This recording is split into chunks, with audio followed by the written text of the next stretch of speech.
Hello, I'm Terrence Summers, head coach Dustin Wilson. This is Locker Room Talk. How you doing tonight, coach? Good, you? Great.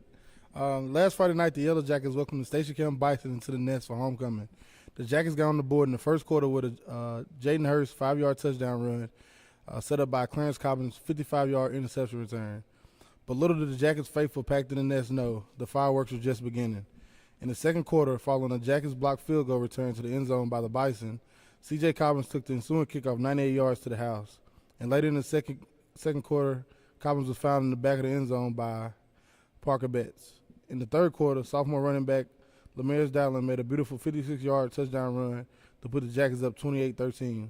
The Bison would respond with a touchdown drive of their own before Parker Betts found the Southside Drugs touchdown from a yard out.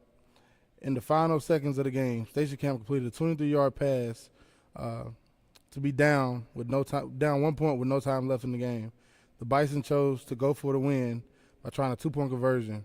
With pressure from Jack Holt and Duru Smith, Overbay threw up a pass that was intercepted by senior Allen Dickinson to give the Jackets the homecoming victory to make them 2-2 on the season and 2-0 in the nest. Confidence booster, great homecoming win there, Coach. Yeah, a lot of fun, I'm sure, to watch. You again learning, but it don't matter what age you would have been, you learned a lot in that one. All that stuff you just said there, wrapping up.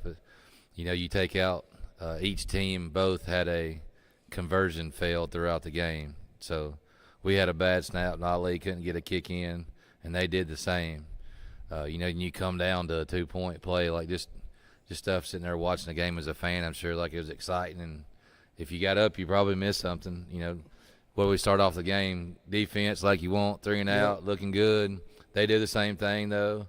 So we get deep in the first quarter, and until they throw a pass and CJ shows up and sets up that interception. And then, we set up that field goal attempt, I guess. We got inside of Ali's range, and it got blocked. And there they go scoring. And then the next play, CJ running all the way the length of the field. I think he about stepped in the end zone catching the – almost did. Yeah, so a lot of excitement there. And, you're looking over a game, a 4-quarter game. We won every quarter. Well, we didn't lose a quarter. So you win the first, second, and fourth. You respond to each other in the third with Lamar's touchdown. They scored one. And you hang on literally there at the end. A lot of fun, a lot of learning, a lot of kids playing new positions, and we just keep on figuring out who we are and having a lot of fun doing it, and a great homecoming crowd to watch it. So that's a big deal when a lot of new people come to the stadium. I'm sure there's some people that ain't even been here before but come. But I hope y'all all enjoyed it, and hope you don't wait till next year's homecoming to come back. Sure. Yeah, that's right. Speaking of all that, it's a lot to unbox here, Coach. Sure. A whole lot. First on the game, I think, you didn't Parker Betts didn't throw it too much, but every time he threw it was very accurate. That's correct. Did a great job controlling the offense, making things move. You early was maybe second quarter, I don't know, maybe early third, that Jaden Hurst goes down. It was before halftime Yeah. because we was worried about it at halftime, so it was early. It was second quarter, he goes down after he scores a touchdown. Looks good.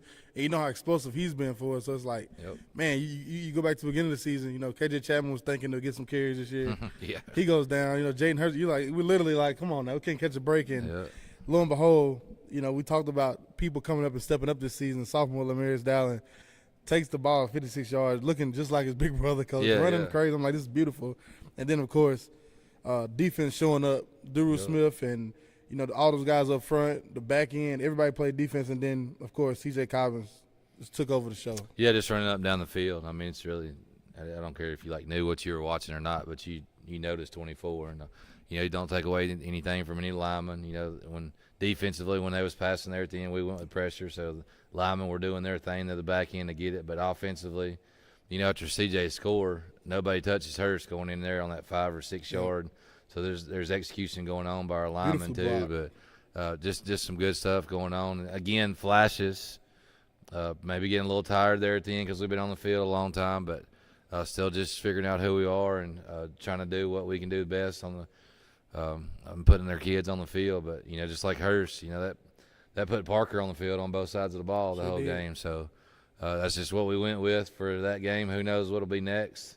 But a lot of good stuff there from our young team, and running joke in the locker room. you talk about Dallin stepping up. You know, watch out for those running backs that wear an 80s number around Springfield. You know, so bunch of them always messes with me about that. We give out numbers, and I can't tell you that there's very, very, very few times that it's rhyme or reason besides like size of a kid and a jersey and a fit. But yeah, it seems to have done pretty good for those young ones running around here the past few years.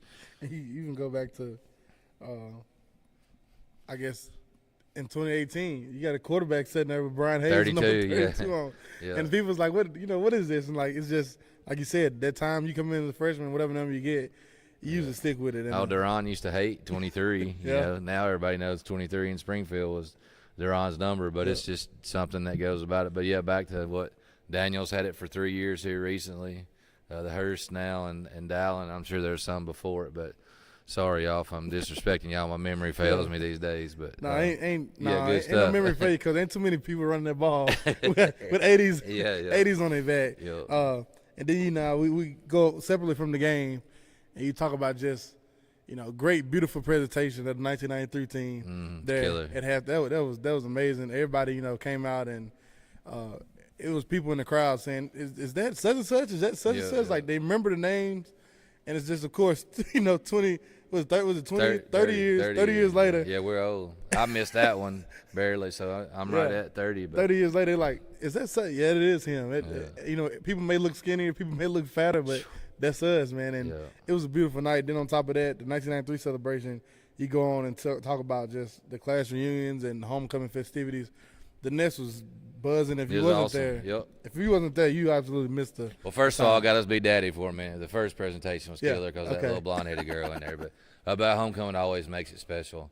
But then you start talking about that 93. I got caught up in the game, and it was on the broadcast, so I had to do a little interview, winning coach interview, not winning, but leading coach interview at halftime. And I started to walk off, and I kind of had an oh crap moment, like, I got to go watch. I mean, what you talking about? Like, but yeah, some of those dudes, you look at but Turner and Big Courtney Woodard and Night Owl and a lot of them really. I mean, I look like I couldn't play, but a lot of those guys look like they could get funky with you still, and that just tells you how good of a group it was when all them guys still being around. But most of them seemed real grateful for it. I know there were some that hated they couldn't be here, but as I told them in that email or phone call or text, hey, we just want to show everybody that we got one and we ain't forgot them, and tell them thank you. But yeah, that was beautiful. And what was it, 73 to your class, I guess, the oldest class I heard it was there. 73, literally, it was back here behind the press box. Yeah, 73 right there. I think somebody's doing their 25th. Is it 80? That was 88. 80, maybe right, 88 maybe. Yeah, that'd be 35 in. Is that right? Maybe 35 That's years. Miss Collier and them, right? They work at school. Yeah. So you had 73, 80, like you said, 88, 73, 88, Drew and 13, them, 03. And he had 03 over there. And it was just awesome. It was crazy, electric atmosphere, and I'm glad the players got to see that. And, when every time I'm usually out there when we get in our lines, we slap hands and go around and get ready for warm-ups. Yeah. I went out there, of course, that night, and I was sitting there, and I'm just – as soon as they, of course, as soon as Buttram blows that whistle, everybody goes crazy. Yep.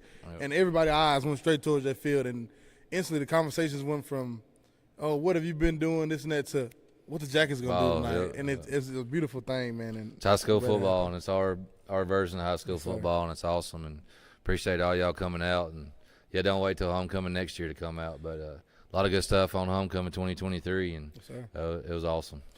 And moving on from homecoming, Monday night, the JV Jackets traveled to Station Camp, where they secured a 27-20 road win for the junior varsity Jackets. Another win for those young guys, Coach. Yeah, I think Clarksville may have edged us a little bit, but I think it was close. So 3-1, 4-1, whatever. I mean, it doesn't matter. We played a football game, and they learned something. So great when you can do prep for it all week with the old guys, if you will. If we are, do we have any old guys? It seems like, but. And then the younger version of them goes and gets to use what they learned the week before to play.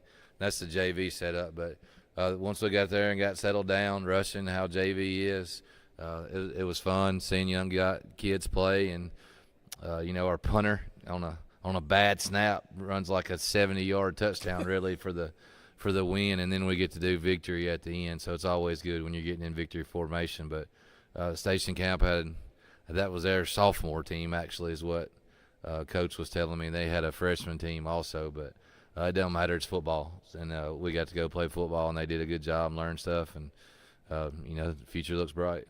So, Coach, that's a great thing to have a few teams. Yeah, that's right. Yeah. That many kids. Yeah. Yeah. After a beautiful homecoming night, the Jackets now pack their bags and prepare for a 2-game road trip. First stop, Franklin, Tennessee, where the 4-0 6A Centennial Cougars await, and we'll get into it after the break.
Welcome back to Lockeroom Talk.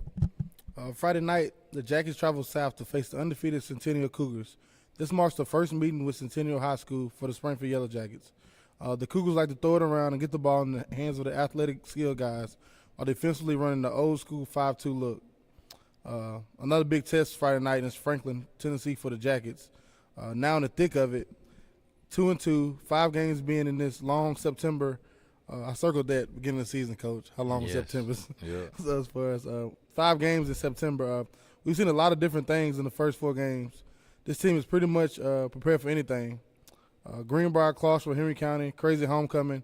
This team's been forced to grow up, and another big test for us Friday night. Yeah, football don't allow patience, but you talk about September. You also look at down the schedule. I'm sure we'll talk about it here, but in October we may only have football on one Friday night because there's like 2 Thursdays, 1 Friday, and fall break. But that's how the calendar rolls, and it's no different than scheduling this game. We got down to having 9 games on the schedule. TSSAA scheduled our region games this year. So they left us with a schedule after doing our region games for us, and it got down to the end there, and I was talking to it was Kreisky before Jamal Stewart took the job, and it was that or a couple of other schools, and I knew the timing would be hard to get there, but good program. They were dropping down to 5A, so it'd be that other half of 5A if we're talking Thanksgiving around here. Yeah. So just looked like a good opponent, and by all accounts they are. They're sitting at 4-0, so. Got another good opponent on the schedule. Looks similar to what we've seen out of Henry County with fronts and skill kids. So looked like a good, very good opponent. I shouldn't just say good, but a very good opponent, and just go somewhere we ain't never been. And I told you earlier, I don't know that I have coached against a Williamson County regular season game since I've been here. So I always like a little bit of new, but I'm a historian too. Give me some of that old traditional stuff, and I'll be fine and won't complain. But always good to go new places. Yeah, it is. And Centennial High School is a program that's been built good here. Yeah, that's right. And now they got Coach Stewart, correct? Stewart, yeah, Coach Jamal Stewart from East Nashville, and we know how he done. He's a state championship a few times here, and he go down there and he gets a program with real good athletic discipline kids, and it's like, okay, he's off to a 4-0 start in his first year.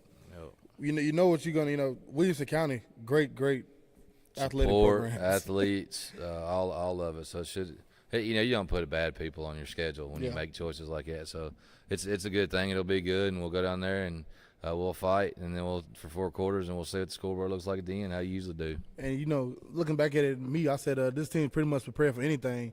Greenbrier, they come out, you know, untraditional like them. They usually run the wing tee. This year they came out, try to spread it out a little bit, throw it around, run it. We seen Clarksville week 2, triple option, downhill, stop it if you can. Week 3, you get Henry County, big up front, athletic quarterback, athletic guys.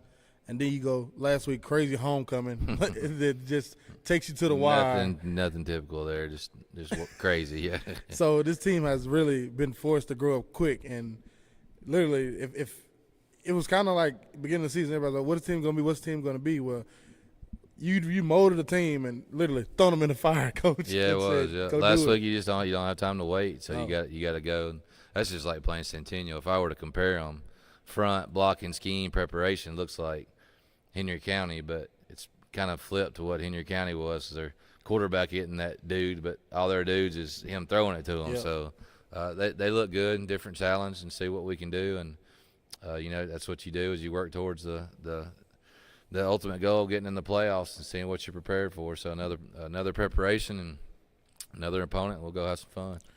Although this is the first matchup between Springfield and Centennial, the city of Franklin is very familiar with the Springfield Yellow Jackets, as the Jackets and the Franklin Rebels were district opponents from most of the 70s and 80s, which further makes this tough schedule resemble the 1986 schedule I referred to before the season started.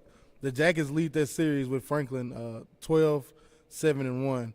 I think the stadium at Centennial Friday night is going to be packed. They always do a great job of having a student section, and on top of their school, you also have a lot of old people in the city of Franklin want to come see Springfield football. Yeah, I'm sure that was it's probably close to Station Camp. Were they 2000 or 02-ish? They're about 20, 25 years old. So, all their older people, if we're calling. I mean, I'm about in that category now, but they remember they probably all went to Franklin. They split up and got a new school and grew. So they probably see Springfield on the schedule, the grandparents or aunts and uncles or something. So, yeah, it'll be exciting. I hope we can get over there and fight our way through traffic, and we'll trickle in as always. It don't matter what type of year we're having. Our faithful are going to be behind us, so it'll be a good environment. And that's pretty much it, Coach. Anything from you on I mean, you leave early. Yeah. On Friday night, there might be other ways to get there, don't get me wrong, but you're going to have to go out of Nashville down 65 for a minute on a Friday evening. So leave early if you want to. Stop and get somewhere to eat. You got plenty of selection down on that end of Nashville. And, plenty of options? It's GoFan or cash. It is $10. That may be a change, but you go into a ball game, you're gonna spend 25 or 30 anyway when you go to the concession stand. But no, that's the new opponent, Centennial High School. It's in Franklin, right off the interstate. It's the one right before Old Hickory Boulevard. It's that Highway 96. It's almost out of Williamson County, but it's literally right behind the Jury Hotel. If you're coming down 65, you see Jury Hotel. Literally just get off right there and it's right behind. If you get a hotel room, you actually can see inside the stadium. Yeah, it is right. It's right smack dab right on top of the interstate. I think the visitors backs up to the interstate down it, so it's real close. But no announcements as we'll get on into a little 2-game away stretch here again, as you talked about last week. And y'all come follow us. If you can't watch T, as I know he's about to tell you, but appreciate the homecoming support once again. That was a fun night. We're excited for this Friday. We're less than 48 hours from game day for the Jackets and Hayes in the Barn. Only a walkthrough left in this game time. Excited to see all the Jackets fans Friday night. Hoping everyone makes the trip to Franklin. Like Coach says, plenty of food options right off the interstate. Make a day of it. And if you can't make it out, me and Kenneth Holman, of course, be on the call starting at 6:45. From head coach Dustin Wilson, Terrence Summers, it's been Lockeroom Talk. Go Jackets.